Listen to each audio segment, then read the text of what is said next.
di sini saya akan menjelaskan sebuah PPT yang berjudul Mengembangkan Kompetensi Profesional Lulusan Universitas di Nusantara untuk menanggulangi korupsi, meningkatkan kepemimpinan, dan membangun etika profesional yang tinggi.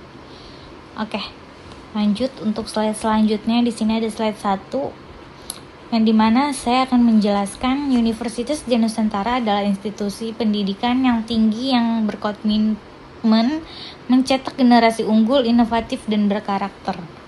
Ada beberapa tujuan, yaitu 1. Kompeten, 2. Adaptif, 3. Beretika dan berintegritas, 4. Memiliki jiwa kepemimpinan. Nah, di sini ada yang pertama yaitu kompeten. Mereka dibelakangi dengan keahlian praktis dan teoritis yang mendalam di bidangnya. Yang kedua ada adaptif, yaitu siap menghadapi berbagai tantangan di dunia kerja modern. Yang ketiga beretika dan berintegritas. Tidak hanya cerdas secara intelektual, tapi juga memiliki karakter yang kuat. Nah, yang keempat memiliki jiwa kepemimpinan, yaitu mampu menjadi agen perubahan dan pemimpin di masyarakat. Lanjut di slide kedua ada kompetensi lulusan Universitas di Nusantara. Yang pertama yaitu keahlian mendalam dalam bidang keilmuan spesifik, yang dimana lulusan Universitas di Nusantara dibekali dengan penguasaan teori dan praktik yang kuat dalam bidang studi masing-masing. Mereka mampu menerapkan pengetahuan tersebut secara efektif untuk memecahkan masalah yang relevan di dunia nyata. Yang kedua yaitu kemampuan mengintegrasikan ilmu pengetahuan dan teknologi dalam praktik profesional, yang dimana mahasiswa didorong untuk tidak hanya memahami teori, tetapi juga mampu menggabungkan berbagai disiplin ilmu dan kemajuan teknologi dalam pekerjaan mereka. Hal ini menciptakan lulusan yang inovatif dan siap menghadapi tuntutan dunia kerja modern. Yang ketiga mampu berpikir kritis dan ambil keputusan dengan etika. Nah, lulusan kita dilatih supaya bisa menganalisis informasi yang rumit dan bisa membuat keputusan yang bijak selalu berdasarkan nilai-nilai etika dan integritas.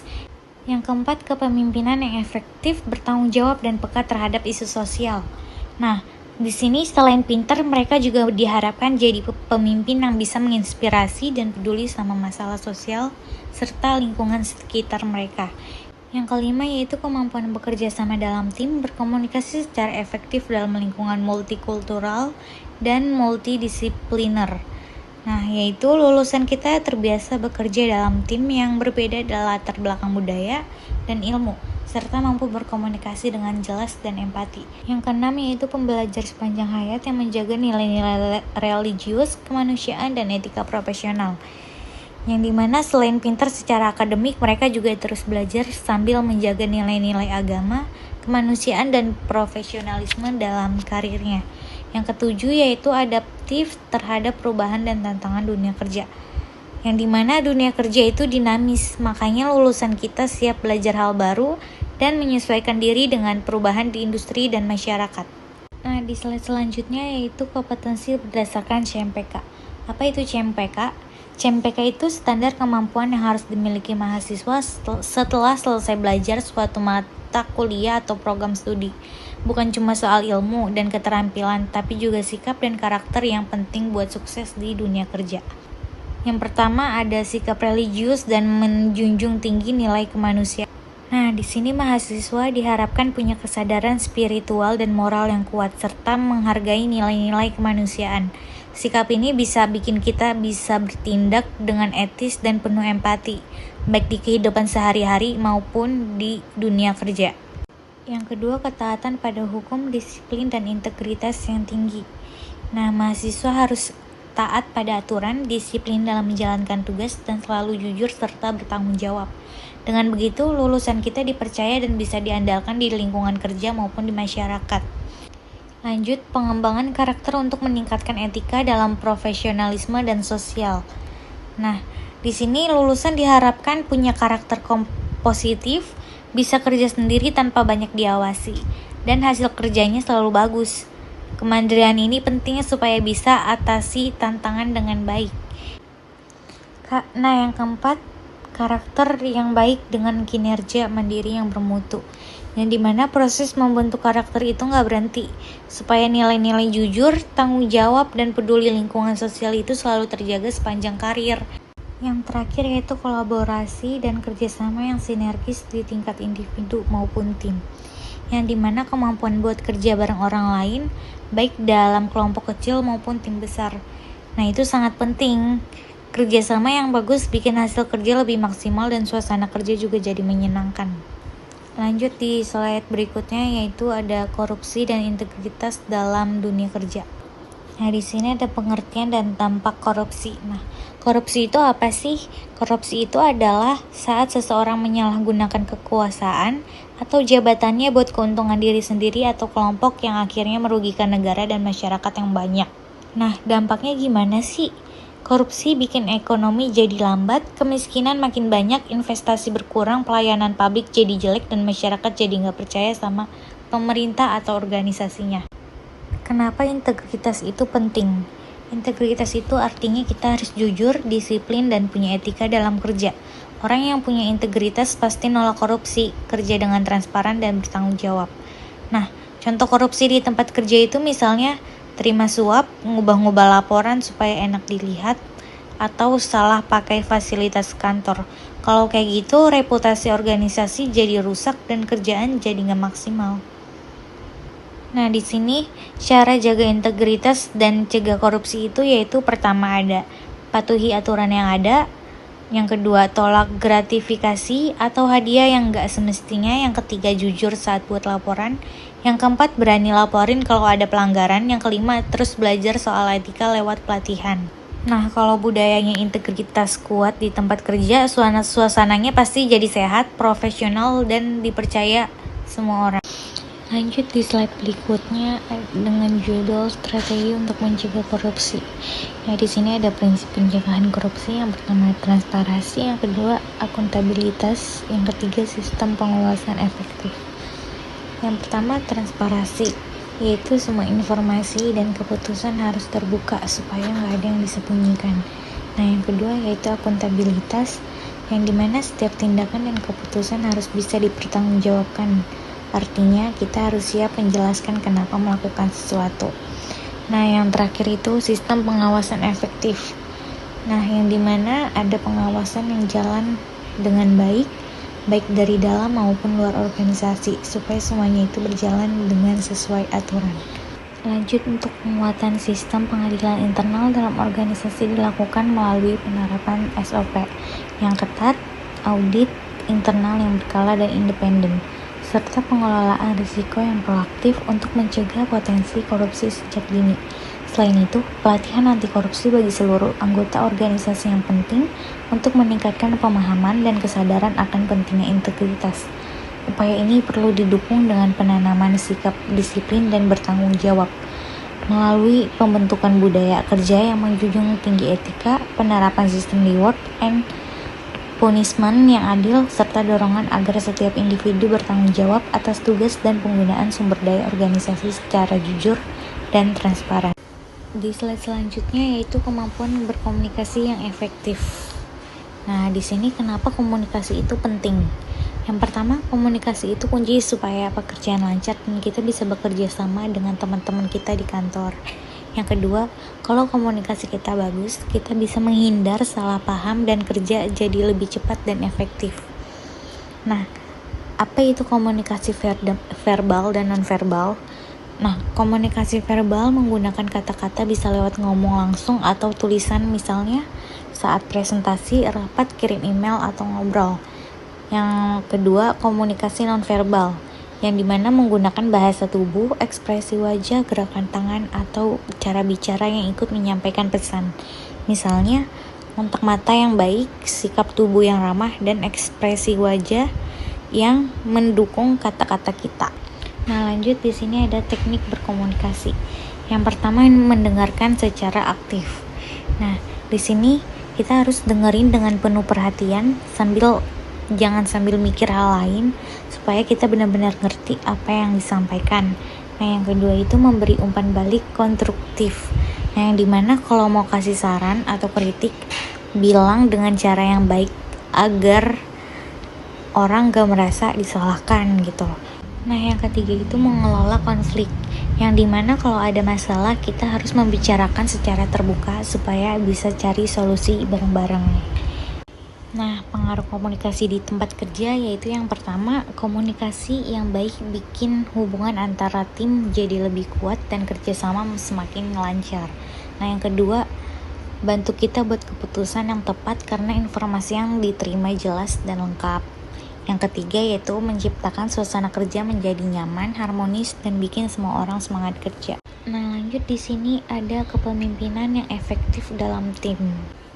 Saya akan menjelaskan apa itu kepemimpinan efektif. Kepemimpinan yang efektif itu artinya pemimpin bisa mengarahkan tim supaya semua bisa tercapai tujuan bersama. Nah, yang kedua juga pimpinan itu bukan cuma pengarah, tapi juga yang bikin semangat tim tetap menyala dan bergerak maju. Dan juga kunci suksesnya yaitu kita harus punya visi yang jelas, kemampuan mengatur, dan bisa mengerti perasaan anggota tim. Nah, ada juga peran pimpinan di tim. Nah, yang pertama itu pemimpin harus bikin suasana komunikasi yang terbuka dan saling percaya antar anggota. Yang kedua, harus bisa kasih motivasi supaya anggota tim tetap semangat dan fokus pada kerjanya. Yang ketiga yaitu kita juga harus jaga hubungan kerja yang harmonis supaya semua saling mendukung dan gak ada yang merasa tersisih. Ada juga kepemimpinan partisipasif. Yang pertama yaitu pemimpin ajak semua anggota ikut ambil keputusan, gak cuma memutuskan sendiri.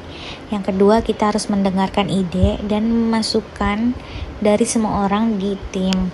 Yang ketiga, bantu anggota berkembang dengan percaya dan kasih tanggung jawab sesuai kemampuan mereka.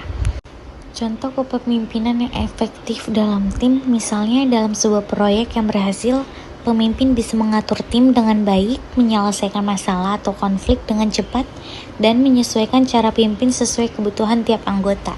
Karena itu, kerjasama tim jadi makin kuat dan hasil kerja pasti jadi lebih maksimal. Di sini ada profesionalisme dalam dunia kerja. Yang pertama itu profesionalisme. Nah, itu sikap dan perilaku kita yang menunjukkan kalau kita itu serius dan berkomitmen buat kerja dengan berkualitas terbaik dan tanggung jawab yang penuh. Nah, yang kedua itu disiplin. Artinya kita tepat waktu, selalu menyelesaikan tugas sesuai standar yang ditentukan, dan konsisten kerja supaya hasilnya maksimal. Yang ketiga itu adalah tanggung jawab.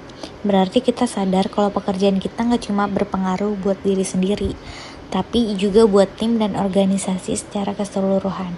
Nah, yang terakhir ada etika dan integritas. Nah, itu penting banget supaya kita bisa dipercaya, punya reputasi baik, dan dihormati di lingkungan kerja kita. Selanjutnya yaitu adaptasi terhadap perubahan.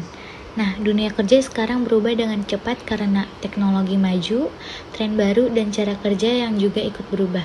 Jadi, kita harus bisa cepat menyesuaikan diri supaya nggak ketinggalan dan tetap bisa bersaing di dunia kerja. Caranya yaitu terus belajar hal baru, terbuka dengan ide-ide segar, dan berani mencoba cara kerja yang berbeda atau inovasi. Contohnya sekarang banyak pekerjaan rutin yang digantikan mesin atau AI. Kerja juga jadi lebih fleksibel seperti kerja dari rumah yaitu remote work, dan kita butuh skill digital yang makin tinggi. Supaya bisa ikut, kita harus rajin belajar teknologi dan pintar kerjasama secara online. Lanjut, menghargai kearifan lokal di dunia kerja. Kearifan lokal itu adalah nilai-nilai dan kebiasaan baik yang sudah ada turun-temurun di budaya kita. Nah, dalam dunia kerja, nilai-nilai ini bikin suasana kerja jadi lebih beragam, tapi tetap saling menghormati. Dengan menghargai kearifan lokal ini, kita bisa menciptakan lingkungan kerja yang damai dan penuh toleransi. Sekarang ini, tempat kerja biasanya terdiri dari orang-orang dengan latar belakang budaya yang berbeda-beda. Jadi, menghargai budaya lokal itu penting supaya semua merasa diterima dan bisa saling mengerti. Melestarikan budaya lokal juga berarti kita menghargai sejarah dan warisan bangsa kita. Kita bisa bawa nilai-nilai lokal seperti gotong royong, musyawarah, dan saling menghormati ke dalam cara kita bekerja dan mengambil keputusan tersebut. Dengan begitu, cara kerja kita lebih cocok dengan budaya kita dan bisa bertahan lama. Contohnya, saat kerja di komunitas tertentu, kita menghormati adat istiadat mereka atau mengadakan pelatihan supaya tim yang berasal dari berbagai budaya bisa saling mengerti. Memberi kesempatan bagi karyawan untuk merayakan tradisi budaya masing-masing juga bisa bikin suasana kerja kita jadi lebih hangat dan akrab. Yang terakhir yaitu kesimpulan. Nah, di dunia kerja sekarang, integritas dan etika itu bukan cuma nilai tambah, tapi jadi pondasi utama juga. Nah, integritas bikin kita jauh dari perilaku korupsi dan bikin orang lain percaya sama kita, baik teman kerja, atasan, maupun juga klien.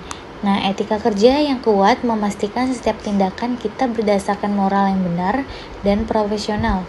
Selain itu, kita juga punya keterampilan penting seperti yang pertama, kepemimpinan yang baik supaya bisa memimpin dan memotivasi tim.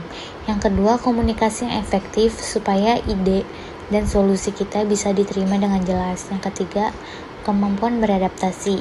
Karena dunia kerja terus berubah baik dari teknologi, budaya kerja maupun tantangan global.